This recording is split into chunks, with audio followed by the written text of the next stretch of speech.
নমস্কার, সন্ময় স্পিক্স থেকে বলছি। সন্ময় বন্দ্যোপাধ্যায়। এই বঙ্গে পুলিশ আর ঘুষ শব্দ দুটো কীরকম মিলেমিশে একাকার হয়ে গেছে, সমর্থক হয়ে গেছে, তাই না? একটু ভালো করে ভেবে দেখুন। আপনি পুলিশের কোনো একটা কেস হয়েছে, কেসটাতে কাজ করতে গেলে সেখানে আন্ডারহ্যান্ড কারেন্ট কিছু টাকা দিতে হবে, দিলে তাহলে কেসটা চট করে মুভ করবেন। প্রচুর মানুষের অভিজ্ঞতা আছে, আমার নিজের ব্যক্তিগত অভিজ্ঞতা আছে, আমি চোখের সামনে দেখেছি আমার আত্মীয়র ক্ষেত্রে, যে যেখানে দাঁড়িয়ে পুলিশ নির্দিষ্টভাবে কোনো একটা ঘুরপথে টাকা চাইছেন এবং সেই টাকা পেয়ে তারপর কাজ করছেন। সামান্য একটা পাসপোর্ট রিনিউয়ের ক্ষেত্রে খড়দা থানার কথা বলছি, সেখানে গেলে খড়দা থানার ভেরিফিকেশনের ক্ষেত্রে, আগে এখন নয়, ভেরিফিকেশনের ক্ষেত্রে সেখানে 5 থেকে সিভিক ভলেন্টিয়ার ডেকে নিয়ে যেত, নিয়ে বলতে একটু খুশি হয়ে মিষ্টি খাওয়ার জন্য কিছু দেবেন। 500 টাকা না, 2000 টাকা চাই। এগুলো তো আমরা অভ্যস্ত। রাস্তায় বেরোলে সিভিক ভলেন্টিয়ারদের দাঁড় করিয়ে রাখা হয়। একটু ভালো করে ভেবে দেখবেন, আমাদের এই প্রতিবেদন যারা দেখছেন, রাস্তা দিয়ে যাচ্ছেন দেখবেন ছোট ছোট মিনি ট্রাক, কোনো ম্যাটাডোর অফ টাইমে হয়তো যাচ্ছে, একটু ওভারলোড করে নিয়ে যাচ্ছে, গাড়ি সাইড করুন, দেখি কাগজপত্র আছে কি না বলতে শুরু করেন, এবং তারপর সাইডে গিয়ে আস্তে করে টাকাটা হাত বদল করে নিয়ে নেওয়া হয় এবং তারপর সে গাড়িটাকে ছেড়ে দেওয়া। আর যদি সেটাতে না শোনে তখন তাকে একটা অফিসিয়াল কেস, এবং আগে 100-200 ফাইন ছিল, এখন সেটা না, 500, 1000, 2000, 2000, 3000, 5000, নানান ধরনের ফাইন ইম্পোজ হয়েছে। আসলে মমতা বন্দ্যোপাধ্যায়ের সরকার না পরিবহনের এই ট্রাফিক সিস্টেমটাকেও এই তোলাবাজির সঙ্গে অফিসিয়ালি সম্পৃক্ত করে দিয়েছেন। কেন বলছি জানেন তো? আপনি রাস্তা দিয়ে যাচ্ছেন, আপনার গাড়ি হয়তো সিগন্যাল ফেল করেনি, কোনো কারণে আপনি লাস্ট মিনিটে ব্রেক কষে দাঁড়িয়ে গেছেন, হয়তো 10 পা এগিয়ে গেছেন, কারণ আপনি সিগন্যালটা চোখের মধ্যে পড়েনি, সামনে কোনো গাড়ি ব্যারিকেড ছিল।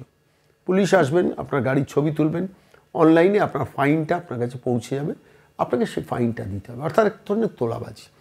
এবং এটা নিয়ে শুনেছি, বহু মানুষের কাছ থেকে শুনেছি, অন্যায়ভাবে তোলাবাজিটা হয় বিভিন্নভাবে। 2 ধরনের তোলাবাজি হয়। একটা হচ্ছে যে বললাম যে সিভিক ভলেন্টিয়ারকে দাঁড় করিয়ে রাখবো, খোঁচড় দিয়ে দাঁড় করিয়ে রাখবো, সেখান থেকে টাকা তোলাবো। আমি নিজের চোখের সামনে প্রচুর দেখেছি বিটি রোডে, খড়দা থানা আর বেলঘরিয়া থানার মধ্যবর্তী যে অঞ্চলটায় সন্ধেবেলা খেয়াল করবেন পুলিশের গাড়ি দাঁড়িয়ে থাকে। আমি জিপের নাম্বার দিয়ে দেবো, একজন কনস্টেবল থাকবে, একজন ড্রাইভার থাকবে, আর একজন খোঁচড় অর্থাৎ সিভিককে দাঁড় করিয়ে দেবে। সিভিক গাড়িগুলোকে সাইড করবে, টাকা তুলবে। না শুনলে মেজবউ সেজবউ যারা থাকেন গাড়িতে, সেই মেজবউ থাকেন না, সেজবউ ছোটবউরা তারা চলে যাবেন, রফা করবেন, যদি রফা না হয় তাহলে কেস, ফাইন। এভাবে একটা টাকা তোলা হয়, এটা ক্যাশ, নগদ টাকা। আরেকটা হয় কেস দিতে হবে, অর্থাৎ তোমাকে যখন এখানে পোস্টিং দিচ্ছি, তোমাকে আজকে 50,000 টাকা সরকারের ঘরে তুলে দিতে হবে। সরকার তো আয় সার্বিকভাবে কমে গেছে, অর্থাৎ ট্রাফিককে দিয়ে মানুষের কাছ থেকে টাকাটা তোলানো, এটা একটা কালচারে পরিণত হয়ে গেছে। আমার কথা যদি ভুল হয় আপনারা লিখবেন অবশ্যই, আর আমার কথা যদি ঠিক হয় দয়া করে ছবিগুলো তুলে পাঠিয়ে দেবেন, যেখানে পুলিশ টাকা তুলছে, ক্যাশ নগদ টাকা তুলছে, ডিল করছে। এবং আপনাদের অভিজ্ঞতাটা অবশ্যই লিখে পাঠাবেন, অন্যায়ভাবে কিছু লিখে পাঠাবেন না, কিন্তু যেটা সত্যি চোখের সামনে দেখবেন সেটা। বেলঘরিয়া এক্সপ্রেসওয়ে নির্দিষ্ট ডেস্টিনেশন আছে দুটো, যেখানে দাঁড়িয়ে একদম ওই সিভিক ভলেন্টিয়ারকে দিয়ে টাকা তোলা হয়। অজস্র জায়গায়, সারা পশ্চিমবঙ্গের বিভিন্ন জায়গায় এই কারবারটা চলছে। আমরা ঠিক করেছি নিরন্তর এগুলো নিয়ে প্রচার করব, কিভাবে পুলিশের কাছে টাকা তোলা হচ্ছে। দেখুন, যে সরকারি কর্মচারী সরকারি মাইনে পাচ্ছেন, কেন তিনি ঘুষ নেবেন? এটা আমার প্রথম প্রশ্ন। দ্বিতীয়ত হচ্ছে সিভিক ভলেন্টিয়ারকে আপনি ব্যবহার করবেন কেন? তাদের কনস্টেবলের চাকরি দিন, তাদের জীবনে একটা স্থায়িত্ব আন। অন্যায়ভাবে তাদের খোঁচড়ে পরিণত করবেন কেন? আগে পিসি পার্টি ছিল, খোঁচড় গিয়ে টাকা তুলতো, এখন সিভিককে দাঁড় করিয়ে দেওয়া হচ্ছে রাস্তায়। লোকের কাছে তাদের স্ট্যাটাস কী হচ্ছে? যেন ভিখিরি, দে আর স্ট্রিট বেগার্স। ওয়াই? তাদের পরিবার পরিজন আছে, তাদের আপনি চাকরির স্থায়িত্ব দিন, তাদের আপনি মাসে 25,000, 30,000 টাকার মাইনের কনস্টেবলের চাকরি দিন, না করে রাস্তায় দাঁড়িয়ে তাদের দিয়ে টাকাটা তোলাচ্ছেন, তার ভাগ ছোটো বউ, সেজো বউ, মেজো বউ পর্যন্ত টাকাগুলো যাচ্ছে, হয়তো বড়ো বউ পর্যন্ত যাচ্ছে, এবং তাদের সমাজের কাছে খারাপ চিহ্নিত করে দেওয়া হচ্ছে। অনন্ত উদাহরণ, প্রচুর উদাহরণ আমাদের কাছে আসে। আজকে আমি এমন একজন ব্যক্তির কাছে নিয়ে যাব যে লোক চাক্ষুষ অভিজ্ঞতা সঞ্চয় করেছেন গত পরশুদিন, পরিতোষ নন্দী। আমি জিজ্ঞেস করছিলাম কোন থানার অধীন, লেক টাউন ট্রাফিক গার্ডের কোনো একটা জায়গায়, তার অভিজ্ঞতাটা, সার্ভিস রোড দিয়ে যাচ্ছেন, কীভাবে তাকে হেনস্থা করা হয়েছে এবং কী তার অভিজ্ঞতা আপনার টেলিফোনে শুনুন। আমি তার সঙ্গে একটু কথোপকথনে গিয়েছিলাম, তিনি ফোন করেছেন, বলছেন ছবি তুলেছেন, আপনাকে জেলে ঢুকিয়ে দেবো। বলল যে যে যে পুলিশের ট্রাফিক গার্ডটি টাকা তুলছিল, মানে টাকার জন্য জোর করে জুলুমবাজিটা করছিল, তার যেই ছবি তুলেছেন, বলে আপনি কর্মরত পুলিশের ছবি তুলতে পারেন। কে বলেছে? কোন দেশে নিয়ম আছে? আপনি রাস্তায় দাঁড়িয়ে অন্যায়ভাবে মানুষের উপর জুলুম করবে, আপনি ছবি তুলতে পারবেন না? কে বলেছে? কোন দেশের নিয়ম আছে? বলুন, আমাদের বলুন, আমরা জানতে চাই, আপনাদের কাছে সেই ধারাটা জানতে চাই। কর্তব্যর অবস্থায় পুলিশ যদি খোঁচর দিয়ে টাকা তোলায় বা অন্যায়ভাবে বেআইনি কোনো জুলুমবাজি করে, তাহলে আমি সেই ছবি তুলতে পারবো না কেন? প্রশ্নটা থাকলো পুলিশ কর্তাদের কাছে থাকলো। আর আপনারা যারা আমাদের এই সন্ময় স্পিক্সের দর্শক, আপনাদের কাছে বলছি, দয়া করে ছবিটা তুলে আমাদের কাছে পাঠিয়ে দেবে। ছবিটা তুলবেন বলতে অন্যায়ভাবে যেখানে জুলুমবাজি হচ্ছে তার ছবি, অন্য কোনো ছবি আমরা চাই না। জুলুমবাজির বিরুদ্ধে, পুলিশের জুলুমবাজির বিরুদ্ধে কিন্তু প্রতিরোধটা গড়া দরকার। যেখানে যেখানে পুলিশ ঘুষ খাবে, সামান্য সুযোগ পেলে তথ্য সংগ্রহ করবেন, এভিডেন্স দেবেন, ডকুমেন্টস দেবেন, ছবি তুলবেন, দিয়ে পাঠিয়ে দেবেন। পুলিশকে দিয়ে অন্যায় কাজগুলোকে এবার পশ্চিমবঙ্গে বন্ধ করানোর দিন এসছে প্রত্যেকটা মানুষের। আপনি গাড়ি নিয়ে বেরোবেন, আপনি বাইক নিয়ে বেরোবেন, কেন আপনার উপর অত্যাচার হবে? আপনি যদি অন্যায় করেন, ঠিক আছে, আপনার উপর সরকারিভাবে ফাইন ইম্পোজ হোক, অন্য জিনিস। কিন্তু আপনি অন্যায় করেননি, যেখানে আপনি নিশ্চিত হচ্ছেন, সেখানে কেন পুলিশ আপনার কাছ থেকে জোর করে টাকা তুলবে? কি না সরকারের ভাড়ারে টাকা কম, সেই জন্য কাউকে দিয়ে জোর করে টার্গেট দিয়ে দেয়, এত টাকা অমুক জায়গা থেকে তুলতে হবে। এবং তিনি তখন কি করেন, যতটুকু অন্যায়ভাবে লোক গাড়ি চালিয়েছে তার জন্য ফাইন যতটা ইম্পোজ হচ্ছে, তার বাইরে অতিরিক্ত গিয়ে এই কারবার তারা করছেন। পরিতোষবাবুর অভিজ্ঞতা সেরকমই। কি বলেন পরিতোষ নন্দী আমাদের টেলিফোনের উত্তরে শুনুন। নমস্কার পরিতোষবাবু, সন্ময় বলছি। হ্যাঁ নমস্কার। বলছি গতকাল একটা আপনার মারাত্মক অভিজ্ঞতা হয়েছে। সেটা হচ্ছে আপনি সার্ভিস রোড দিয়ে যাচ্ছিলেন, আচমকা আপনাকে পুলিশ ধরে একটা ফাইন ইম্পোজ করে এবং টাকা তোলে। কি ঘটনাটা ঘটেছে একটু বলবেন? অ্যাকচুয়ালি গতকাল আমি ফিরছিলাম উল্টোডাঙ্গা থেকে বাগুইআটির দিকে। সেই দিকে ওই দিকে ফেরার সময় একটা দমদম পার্ক বলে একটা জায়গা পড়বে, তো দমদম পার্কের একটা ক্রসিং আছে। তো জেনারেলি ক্রসিংটাতে রেড লাইট জ্বলছিল, তো রেড লাইট জ্বলার ফলে বাঁদিকে একটা টার্ন নেওয়ার জায়গা আছে। বাঁদিকে টার্নিংটা নিয়ে গেলে দমদম পার্কে তরুণ দলের যে পুজো হয় ওদিকে একটা রাস্তা যায়, আবার ওই বাঁদিকে গিয়ে সামান্য যদি ডান দিকের ইউ টার্ন নেন একটা সার্ভিস রোড পড়বে, যেটা দিয়ে আপনি অনায়াসে বেরিয়ে যেতে পারবেন। ফলে ওই রাস্তা ব্যবহার করে আমি দীর্ঘদিন যাতায়াতও করেছি। এর আগে অনেক অফিসারই রাস্তা দেখিয়ে দিয়েছে যাওয়ার জন্য, অসুবিধা কিছু হয়নি। গতকালের ঘটনা যেটা হচ্ছে, গতকাল যখন আমি ওই সার্ভিস রোড ধরে যখন ক্রস করতে যাচ্ছিলাম, অর্থাৎ আমি সিগন্যালটাকে অ্যাভয়েড করে আমি যখন সার্ভিস রোড ধরে পার হতে যাচ্ছিলাম, তখন একজন পুলিশ অফিসার আমার সামনে আছেন। তিনি আমাকে দাঁড় করান এবং তৎক্ষণাৎ গাড়ির ছবি তোলেন। তো আমি জানতে চাই আমার অপরাধটা কি। উনি বললেন আপনি সিগন্যাল ভায়োলেন্স করেছেন। তো আমি বললাম সিগন্যাল ভায়োলেন্স যে করেছি তার কোনো ইন্ডিকেশন এখানে নেই। স্ট্রেট ওয়েতে আমি এলে রেড লাইট ছিল, আমি দাঁড়িয়েছিলাম, পরে আমি লেফট টার্ন নিয়ে আবার রাইট টার্ন ইউ টার্ন নিয়ে আমি ঘুরে এলাম, ওখানে কোনো আপনার লাইটের সিগন্যাল কিছু ছিল না এবং সেখানে কোনো রাইট টার্ন প্রোহিবিটেড এরকম কোনো ব্যানারও ছিল না বা হোর্ডিংও ছিল না। ফলে ওই রাস্তাটা গতকালই যে আমি পার হচ্ছি এরকমটা নয়, আমি রাস্তাটা দীর্ঘদিন এর আগে পার হয়ে এসেছি। কোনো রকম কেস তো আমাকে দেওয়া হয়নি বা পুলিশ আমাকে আটকায়ওনি। গতকাল এক ভদ্র অফিসার উনি আমাকে যথারীতি আটকান, সেটা নিয়ে আমি প্রতিবাদ করতে গেলে আমাকে হ্যারাস করা হয়। আমি ওনাদের ছবি তুলতে গেলে আমার মোবাইল কেড়ে নেওয়া হয়, তোলা ছবিকে ডিলিট করা হয়, রিসাইকেল বিন থেকে সম্পূর্ণ ছবিগুলো ওনারা ডিলিট করেছেন। ডিলিট করে পরবর্তীকালে আমাকে অ্যারেস্টের হুমকি দেওয়া হয় এবং সেই অ্যারেস্টের হুমকি শুনে আমি সন্ত্রস্ত ভীতস্ত হয়ে আমি ওখানে ক্ষমা স্বীকার করি এবং আমি ওখানে থরথর করে কাঁপছিলাম রীতিমতো।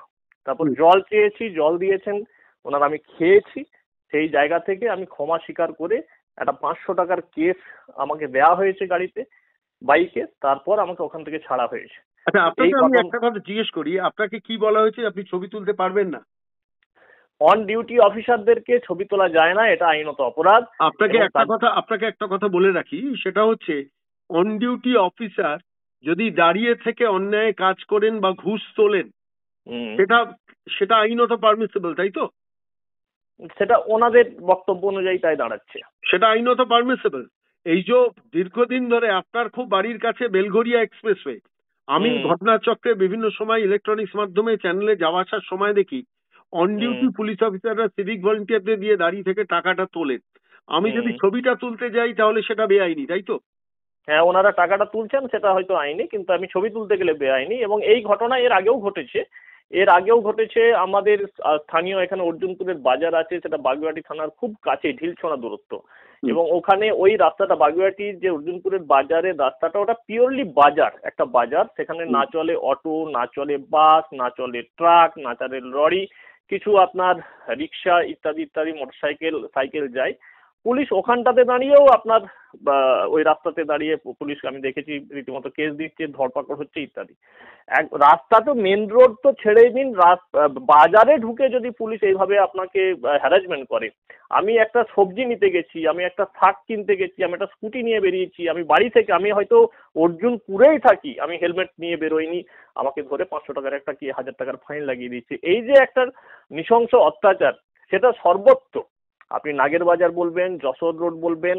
অদ্ভুত অভিজ্ঞতা কিছুদিন আগে একটা ঘটেছিল। আমার ছেলেকে আমি এয়ারপোর্ট 1 নম্বর স্কুলে ইন্দিরা গান্ধীতে পড়ে, আমি আনতে গিয়েছিলাম, সেম পরিস্থিতি, অথরাইজেশন নেই। কার বাইক চালাচ্ছেন আপনি? যদি আপনার ব্লাড রিলেটেড বাইক চালান, ধরে নিন আমি আমার ভাইয়ের বাইক চালাচ্ছি, আমি আমার দাদার বাইক চালাচ্ছি, আমি আমার বউয়ের বাইক চালাচ্ছি, তো তাতেও নাকি অথরাইজেশন লাগবে। এবং HMB জানা আছে। এটা কে বলেছে আপনাকে? এটা পুলিশ বলছে যে অথরাইজেশন লাগবে। আপনি আপনার বউয়ের সাথে থাকেন কি থাকেন না আমরা কি করে জানবো? আপনার বউ যে ডিভোর্স করে দিয়ে চলে যায়নি, এই ধরনের নানা রকম কথা। ডিভোর্স করে দিয়ে যে চলে যায়নি, আপনি বাইকটা তার আজকে রেখে দিয়েছেন, তাহলে আমরা কি করে বুঝবো? এবং HMB অ্যাক্টে আমি দেখেছি যে পরিষ্কার বলা আছে সেখানে ব্লাড রিলেটেড সম্পর্ক হলে অথরাইজেশন লাগে না, কমার্শিয়াল ভেহিকেলে তো অথরাইজেশন ম্যান্ডেটরি। এখন আপনি আমায় বলুন যে আমি আমার বাবার নামে বাইকটা নিয়ে যদি আমি যাই, কি আমার কাকুর বাইকটা নিয়ে যদি আমি যাই, ছেলেকে আনতে যাচ্ছি, কি আমি বাজার যাচ্ছি, সেখানে অথরাইজেশন নেই, একটা কেস দিয়ে দেওয়া হলো। এবং এই ঘটনাটা ঘটেছিল আমার ভাইপো, আমার নিজের ভাইপোর সাথে। ও যখন যাচ্ছিল আপনার নাগের বাজার থেকে 1 নম্বর এয়ারপোর্ট ইন্দিরা গান্ধী স্কুলে আমার ছেলেকে আনতে, ওর কাকিমার স্কুটি নিয়ে বেরিয়েছে। সেই স্কুটিতে ও বলছে যে দেখুন আমি আমার ভাইকে আনতে যাচ্ছি, এই হচ্ছে আই কার্ড, ছেলের দুটোই ছুটি। রীতিমতো 40 মিনিট ওকে হ্যারাসমেন্ট করানো হয়েছে, গালমন্দ করানো হয়েছে। আমি ফটো তুলতে বলেছিলাম, সেই ফটো তুলতে গিয়ে ওকেও আবার সেম বিভিন্নভাবে গালমন্দ করে ফটো ডিলিট করানো হয় এবং অ্যারেস্টের হুমকি দিয়ে ওকেও সেম একই কায়দায় কেসটা দেওয়া হয়েছিল। সেটাও একটা কেস দেওয়া হয়েছিল ওকে। এটা গতকাল আপনার সঙ্গে যে ঘটনাটা ঘটেছে, এটা কোন থানার অধীনে ঘটনাটা ঘটেছে? এটা lake town traffic control. Lake town সম্বন্ধে বারবার করে আমাদের কাছে ফোন আসে, খবর আসে। বিশেষ করে লেক টাউন, বাগুইহাটি এই অঞ্চলগুলোতে বেসিক্যালি পুলিশ সাংঘাতিক ভাবে টাকা তুলছে, সাংঘাতিক ভাবে। এবং সেটা এই দেখুন, এই আপনাকে একটু জানিয়ে রাখি, এটা দর্শকদের জানানোর জন্য জানা দরকার। সেটা হচ্ছে যে যেভাবে করা হচ্ছে কাজটা, দু রকম আছে। এক ধরনের আছে, ধরুন আপনি রাস্তায় গাড়ি, একটা পুলিশের গাড়ি সাইডে দাঁড় করানো থাকবে এবং অবধারিত ভাবে সেই পুলিশের গাড়ির কাগজপত্র, ইন্স্যুরেন্স থেকে ট্যাক্স ফেল করা কাগজ থাকবে এবং সেই গাড়ি নাম্বার আপনি যদি চেক করেন, এবং সেই গাড়িতে একজন ড্রাইভার থাকবে, একজন SI থাকবেন এবং একজন পুলিশের খোঁচর থাকবেন। খোঁচর বলতে এখন অধুনা সিভিক ভলেন্টিয়ারদের করে রাখা হয়েছে। সেই সিভিক ভলেন্টিয়াররা গিয়ে টাকাটা তোলে এবং SI সাইড থেকে দাঁড়িয়ে থাকে, গাড়িটা থামায়। আমি আপনাকে দুটো অভিজ্ঞতার কথা আপনাকে খুব সংক্ষেপে শেয়ার করছি। আমি বিভিন্ন সময় অন বিটি রোড দিয়ে বেলঘরিয়া এক্সপ্রেসওয়ে দিয়ে যাই। বিটি রোডের পানিহাটি এবং কামারহাটির মধ্যে, মানে খড়দা থানা এবং বেলঘরিয়া থানার মাঝখানে দুটো পকেট আছে, একটু আলো আধারি জায়গা থাকে। সেটা হচ্ছে ন্যাশনাল টোব্যাকো কোম্পানির সামনে একটা জায়গা যেখানে পানিহাটি শেষ হচ্ছে, কামারহাটি ঢুকছে। আরেকটা হচ্ছে অ্যালপেন্ডাইরি বলে একটা মোড় আছে, সেখানে সব সময় ফেরার সময় দেখেছি দুটো কোনো না কোনো একটা স্পটে পুলিশের গাড়ি দাঁড়িয়ে থাকে। এবং আমি গাড়ির ড্রাইভারকে স্লো করতে বলে দেখেছি যে আমি যখন সাইডে দাঁড়িয়ে গেছি, দেখছি কোনো একটা ট্রাক যাচ্ছে বা মিনি ট্রাক যাচ্ছে বা লরি যাচ্ছে, তাদের দাঁড় করিয়ে সেই ওই সিভিক ভলেন্টিয়ারকে দিয়ে নেগোশিয়েট করিয়ে টাকা তোলানো হচ্ছে। সাব ইন্সপেক্টর সাইড থেকে দাঁড়িয়ে দেখছেন। এই অভিজ্ঞতা বহুদিন আছে। এবং বেলঘরিয়া এক্সপ্রেসওয়ে আপনার তো বাড়ির কাছাকাছি হবে, একাধিক দুটো পকেট অন্তত আমি আইডেন্টিফাইড করেছি যেখানে দাঁড় করিয়ে টাকাটা তোলা হচ্ছে। অর্থাৎ পুলিশকে টার্গেট দেওয়া থাকে, যে একটা হচ্ছে অফিসিয়াল টার্গেট, যে এই আজকে তোমাকে 60,000 টাকা তুলে দিতে হবে এবং তার জন্য দরকার পরিতোষ নন্দীকে আনঅথরাইজ ভাবে বা অন্যায় ভাবে ধরা হবে, বা কোনো না কোনো গাড়ির অজুহাত দেখে, কার আত্মীয়র অজুহাত দেখিয়ে ধরা হবে। আরেকটা হচ্ছে খোঁচরদের দিয়ে টাকা তোলা, সিভিক ভলেন্টিয়ারদের দিয়ে টাকা তোলা। আমি বলছি বাংলার মানুষ, কলকাতার মানুষ প্রত্যেকের এবার সতর্ক হওয়ার সময় এসছে। পুলিশকে দিয়ে যে টাকাটা মমতা বন্দ্যোপাধ্যায় তোলাচ্ছেন, আমি এইভাবেই বলছি ব্যাপারটা, এটা সরকারি কোষাগারে যাচ্ছে।